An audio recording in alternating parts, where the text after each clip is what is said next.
Welcome to Emotional Sobriety, the next step in recovery, with Dr. Alan Berger and Tom Rutledge. Tom's nutshell for the day. So much energy we spend wishing things to be different.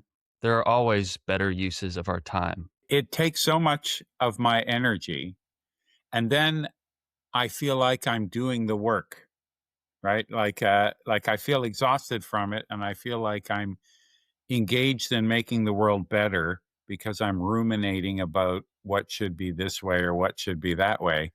And it is it isn't a waste of energy. Like, we have to spend some time just sort of letting it all out, right?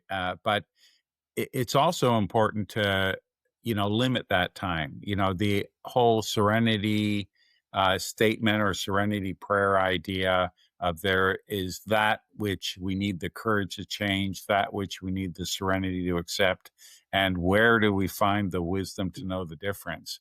And Thomas just said this in a more equally poetic and a more contemporary way, for sure. Well, it's like I'm in the Fellowship of the Ring, and I'm trying to cross the mountain pass, and there's some boulders that fell in my way. And, I'm lamenting the boulders that are blocking me and the fellowship from getting where I needed to go, rather than tunneling in a different direction. You've stared at the rock all day long, and you feel like you've done a good day's work. Why isn't everybody else doing their share? Yeah, that's right. Because you're tired. It's like the issue there is the rock is the work. See, it's not that we've got to imagine it different. It's that if we're focusing on it, the first step in emotional sobriety is to become aware of what you're doing. See, it's not to go beyond that yet. That's a step, a bridge too far, so to speak. Mm-hmm. The first step is to become aware of what kind of consciousness that you are wielding, that you have, that you possess. And see that if the consciousness, if I'm so focused on the rock, just like those kids that are in the pre-operational stage of their cognitive development, they can't see that the glasses that have the same amount, if they're the same size glasses, have the same amount of juice, because the juice is a constant. They're just looking at the glass size, because when you put a beaker next to it that's taller and you pour the juice in, you say, do they still have the same amount of juice? They're going to say, no, the taller beaker has more juice, because all they can focus on is the size of the glass. They can't understand that the beaker is containing a fluid that remains constant regardless of what kind of shape of a glass it's in. They don't get that. Right. And see, our emotional development, we don't get it. The rock becomes the issue for us. Okay, so let's stick with that for a second, though, Alan, because I like the beaker thing a lot, because I've heard you say that before. But what you said that really hit home for me immediately was the rock is the thing, and and this is one of those places where we have to, that's not lower expectations. It's learned to value and respect the simple truth. It's like in our little story, what did you do all day, Tom? If I'm just being who I am, I stared at a rock, and it's like, oh, okay. Yeah, I've done that before, but at least I'm acknowledging it for what it is. That's what I'm hearing you say. If you start with that, look, I'm stuck with the rock. I can't see another possibility. That's the beginning. That's right. See, owning what is true for us. And so many times it's hard to do that, because either, we sense that we should be different than we are. See, that's back to that self-acceptance that you keep beating the drum on, Tom. Well, it's acceptance in general. It's the Nathaniel Branden, acceptance is the first step to change. Yeah. It's a prerequisite. It is a prerequisite to change. And we get so busy trying to be high-minded. And that's great. I'm not in any way criticizing all that. I want to get there too. But the journey is through the rock, not over it. It's a weird way to say it, but I guess it is what it is we gotta accept I am the rock. We're never going to make the rock go away. I want to get rid of this. We use that language. I use the language anyway. I don't even know I know it's not true. I want to get rid of this thought. I want to get rid of this asshole in my head. I want to get rid of this addiction. It's like No, and each one of those things is a rock. It's like, no, your job is to figure out what to do with it. This is as an aside, but I came back from Grand Island, Nebraska. Grand Island is the center for the Central Nebraska Council on Alcoholism and Addiction. They have a annual conference, and I've been invited to speak there several years. And so 2 years ago, I spoke for them, and it was just when my book came out, just after my book came out, and somebody in one of the AA meetings who had about 28 years sober at that point find my book. It wasn't didn't come to the conference, but he brought it, he read it, and he says, "Oh my God." And we're seeing this so much, Tom and Joe, you guys both have heard it too. Is he said, "My God, emotional sobriety, where has that been?" I mean, and it's like, wow, it's right there, guys. It's right. It's so obvious. It's in front of us. We can't see it. See, Hiding that's in plain sight. Absolutely. hiding in plain sight. So they started 2 years ago. They started 2 emotional sobriety AA meetings, and they have just taken off. And so when they heard I was coming, they invited me to come to speak at this AA meeting. And this is how powerful this thing has gotten. They had to get the women's meeting to have a group consciousness to give up the clubhouse, this Alano clubhouse, for me to speak that night. And the women decided to do that. And a lot of the guys are saying, man, that was a first. I mean, that they decided to cooperate with us in that kind of a way, and they loved it, right? And so I show up, and it was planes, trains, and automobiles getting there, and especially, but I show up at 7:15. I'm supposed to speak at 7. I walk in there. There's 100 people there from Grand Island. It's probably half the population. No, it's big. Grand Island is bigger than that. It's quite a big city, actually. But the reception was incredible in terms of what it means to them to start learning about this stuff. And it's wonderful. I can only imagine it's almost like what people were discovering when they first went to AA meetings back in the 30s. Like, look at how wonderful this is. That's how people are discovering emotional sobriety right now. Look at Bill's prophecy when we read that every Thursday night. It's like this may be the next frontier. It's like, I don't know. I mean, the man was, among other things, in my opinion, psychic, and so basically, who knows what the lapse is? But because like I've learned that from you, Alan. He wrote it a long time ago. It's been in the literature the whole time, and it's like, but there's definitely a thing where this is now happening, and it's like it almost seems like somewhere it's being managed. It's like, but it's certainly here and present and acknowledged fully now. It's true. I asked at the beginning of the meeting, how many of you know that the outcome for working the steps is the achievement of emotional sobriety? That is specifically stated by Bill. Not one of them raised their hands. And then I read them that last sentence from that in step 12, right? When Bill was saying, if we practice these principles in our daily affairs, that we and those about us find emotional sobriety. It's like people haven't heard that. And like it's hiding in plain sight, Tom. Yeah. I'll tell you, until about 25 years ago, I read that too, and it never registered to me. It's like I just passed it by. It's almost like there was a spell on it. Nobody was going to get. Nobody was going to say it, and I mean, it just seems magical to me. It's really cool. So true, man.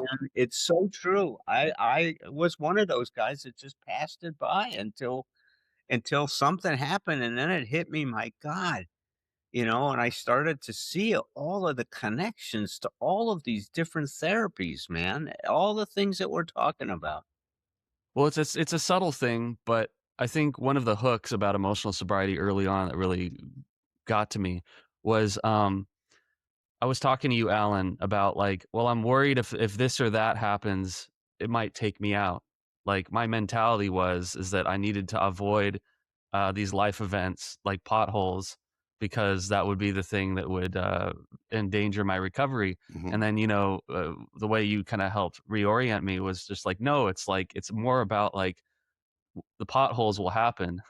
And then you reorganize yourself around that. You know what I mean? It's not about avoiding calamity. It's about when the calamity hits you, then how do you change the way that you think about it? Yeah, don't Very don't good. aim don't aim for the potholes, but when you hit them, and we all will, it's how you again. Alan says this all the time. It's how you respond. If you process and digest those experiences in the way, that's why people talk about post-traumatic growth now, not just post-traumatic Hmm. stress. Right. Yeah, That's the shift, is to see, positive psychology brings a lot of that to the foreground. But we've been talking about this, and other people have been talking about this for a long time. Virginia Satir really was, we could even say that she was the grandmother of emotional sobriety in many ways. When yeah. you look at some of her writings, and the way that she looked at life, man, was very inspiring. So Tom has another nutshell that I pulled. Anxiety is consistent and persistent and disciplined. It wakes us up first and works out every morning. To change, we must be at least as disciplined. And then I was thinking about that, and then I saw behind you, Joe, and you have this idea of meeting anxiety with discipline. You just do it. You force yourself to get up. You force yourself to put one foot before the other. And God damn it, you refuse to let it get to you. You fight, you cry, you curse. Then you go about the business of living. And so this idea about an emotional sobriety meeting anxiety with discipline, and that's Elizabeth Taylor, and there she is. There's some kismet, I think, in those two things meeting each other. But maybe let's start with Joe. Like, meeting anxiety with discipline. Is that a practice you've observed in your recovery?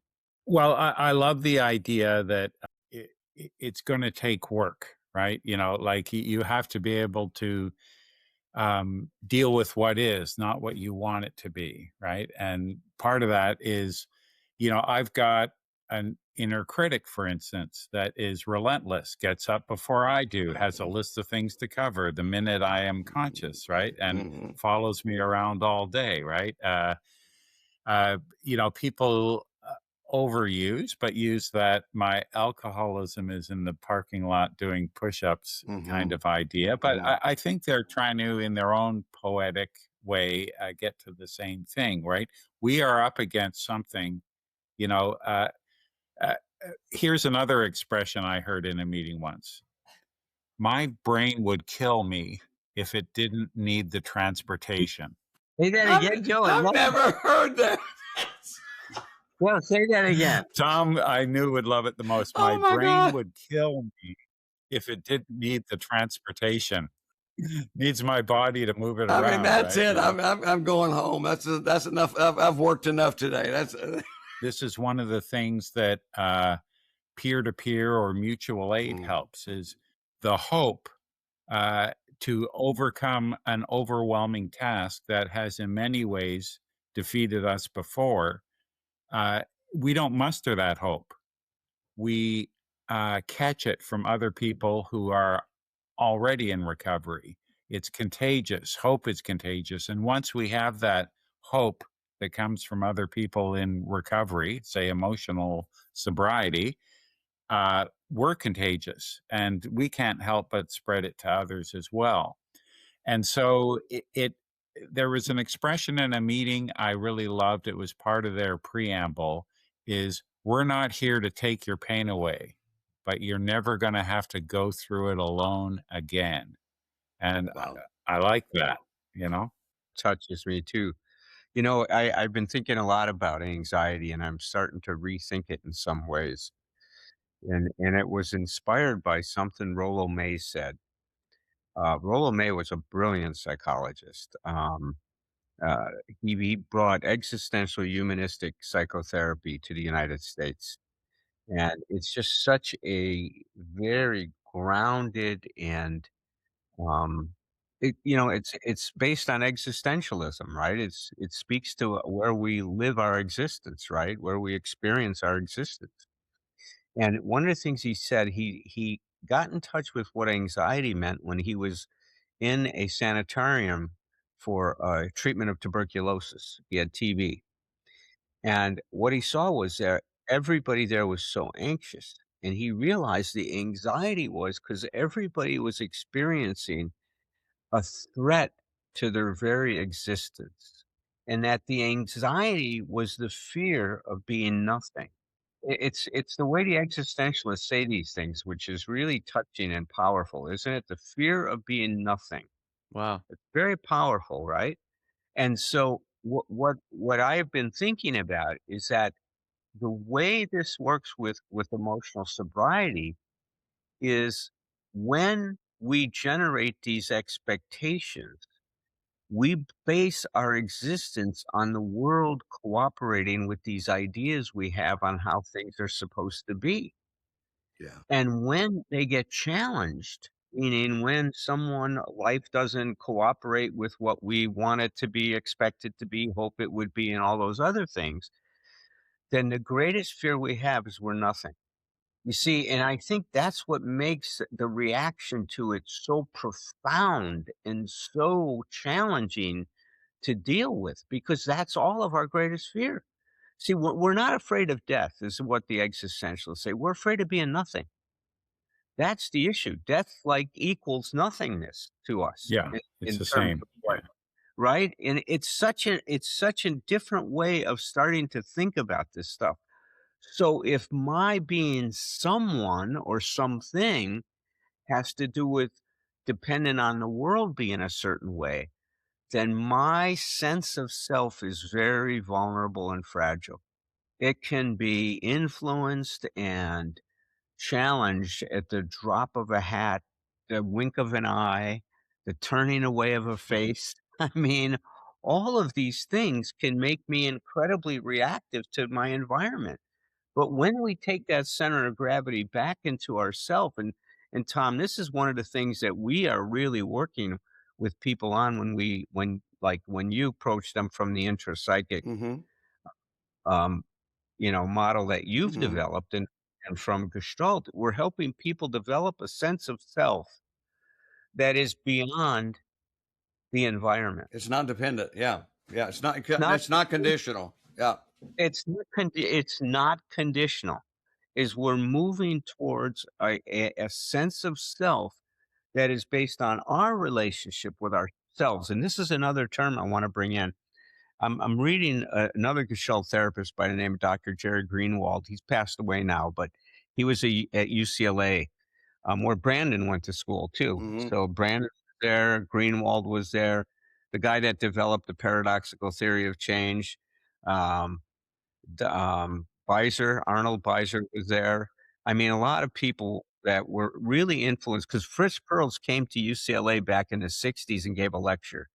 And when he gave this lecture, it's like it had a big impact on people. A lot of people really just said, wow. I mean, to the point where Gestalt Institute started to pop up in Los Angeles all over the place.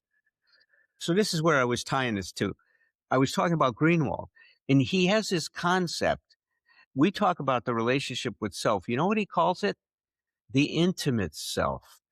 Is if our development is in the trajectory of that it can be, right, in terms of what's possible, then we develop a very intimate relationship with ourself, which means that we're nourishing, which means that we're on our own side, right? It's the things like Brandon talks about self-acceptance. Well, the intimate self is based on paying attention to, is what I'm doing enhancing my experience in life and nourishing myself?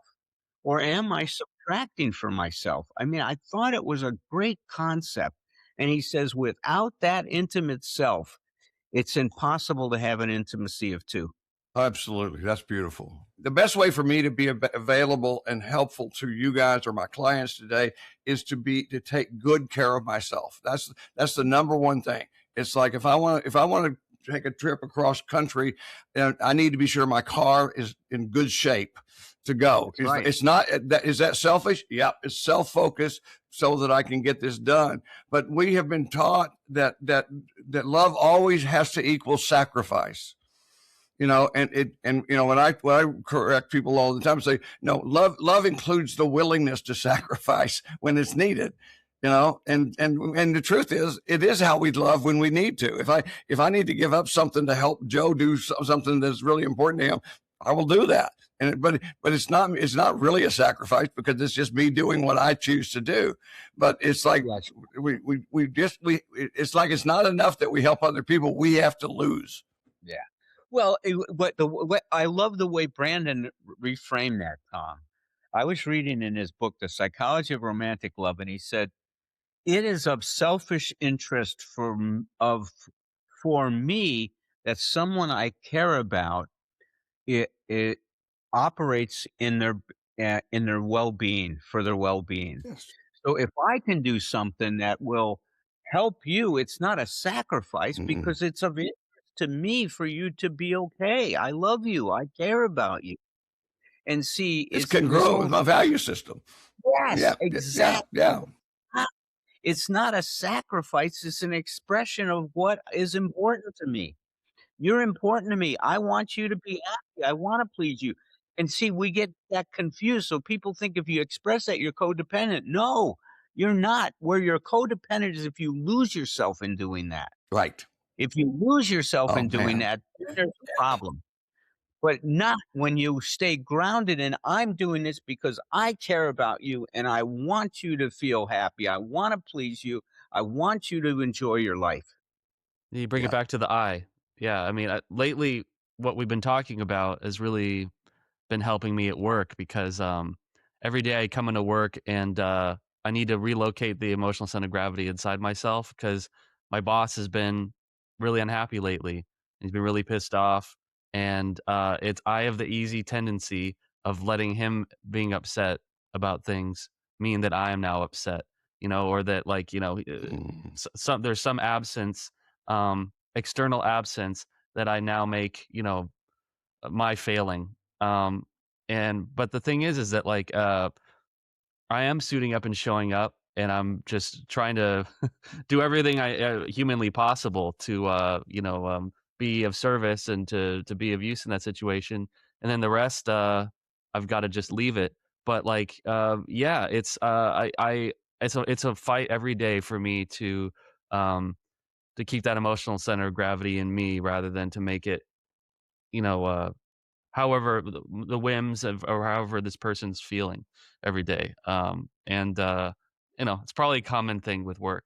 But this all You comes know, back. I associate this with you, Alan, from early on with us talking about that, and that is that emotion. And I don't know what book it was that you first talked about it because I think you probably have it more than one of your books. But that emotional sense of gravity and then just being when we were actually in the same room together at times, just you talking about that with the advantage of just physically showing what as a just as a Marine and as a tennis player and all these things just show what you do with your body that it just is so it's so tangible about that and I mean I'm more aware of that now because ever since I went through my chemo treatment and stuff like that my balance has never been exactly the same since then. And it's like, and that's better, but it's like I never experienced the idea of being off balance physically, but I have now. And I think about you and you're fit. You're a role model for me in my, so that I can see myself in the position you would put yourself in so that I would be able. So I say, I need to do this. And it's a priority. So physically it's true, but emotionally it's also true. If I'm off balance, it's worth my time to stop and become balanced. I had so much trouble getting back from Grand Island because it had storm in Chicago this last Yeah. weekend. Yeah. So I get to the airport on Friday morning at 6 a.m. and I've got only an hour in between connections when I get to Chicago to get to Philadelphia, and they delay the flight from um, Grand Island to Chicago by a half an hour because of the storms going in there, right? And so they offered people to come off the plane because the plane had too much weight on it. And I volunteered because I wasn't going to get there anyway. So they moved me to 6 o'clock at night. So I end up sleeping on the floor at the airport in the morning, right? Hours. I find a corner in the airport and I go to sleep and they throw my jacket over me. And then at 6 o'clock, they cancel the flight to Chicago. So I'm now in Grand Island, Friday night, get to the airport at 6 a.m. But thank God we transferred me through Denver this time. But By the time I got home, it was 6 o'clock. So I had been traveling for 36 hours Jesus. to get. And I'll Fun. tell you, Tom, talk about spent. I felt like I had been traveling for a year. I swear. I was so exhausted, man. I was fried on Saturday night. Just Wow. fried. I don't have that resilience that you talked about. No. It's just the same, and it's just not there as I used to be able to do that, and I think back, 30, 40 years ago, that would have been nothing. I could have Oh, you handled think that about all the without. shit we could do. I mean, taking a trip where you're driving through the night. It's just, it's like how many I just did. You did that because it was Friday. It's like it's I was driving an hour and a half to get to my appointment at the VA Medical Center but yesterday. I almost fell right. But asleep. this is off subject. So Patrick, you may need to just edit it out. But you remind me when you say that a guy that taught me what it meant, how to set fees for my speaking engagement, because I always said I don't understand it. There doesn't seem to be a standard, and it's like, why would I get this much money for speaking for 45 minutes? And this kind of stuff. And this guy said to me, he'd been doing this a long time. He said, no, you don't charge for speaking. He says you charge for being stuck in that airport in Rochester. He says and you're talking about it. He says you charge enough so that when that shit happens, you don't feel resentment. It's like that's, he said, that's how you set your fee. And it really has worked. You fed it and you go, okay, I'm getting paid for it. But it really helped me to reframe it and realize, well, of course I'm not getting paid to talk to these people. I thoroughly enjoy that. They say it in the plainest terms in attachment theory. And people are either have healthy attachment or unhealthy attachment. And maybe in our circles, there isn't so much of that healthy attachment thing. But someone with healthy attachment expects a partner to help them and help meet their needs. And they expect to help their partner and help meet their needs. It's Yes. just that there isn't any wall. There isn't any, that's, the language of, codependent, just because it's natural for them. We're in a partnership. We're looking out for each other. And you're looking out for me and I'm looking out for them. And that can expand to, being able to keep your shit together in a 12-step business meeting or at the floor of an area assembly when there's a lot of other people who feel differently about a topic than I do, for instance. It goes back to that boulder, right? You come up to the boulder, half of the group says, we have to move the boulder. Someone else says, let's just go around it, right? But a lot of people feel so strongly about it's got to be this way or it's got to be that way, when it's just, let's work together. What works for you, that kind of thing. But yeah, the emotional sobriety, and we were talking about hiding in plain sight. The language in the steps is having achieved a spiritual awakening. And I honestly don't know what that means to you three, right? Like it's one of those words that isn't a good word to get connection on because it means something different to everybody. But when people describe their spirituality, they're often describing their emotions: awe, wonder, dread, right? Existential angst. Those are all emotions, and they seem to be of great spiritual interest.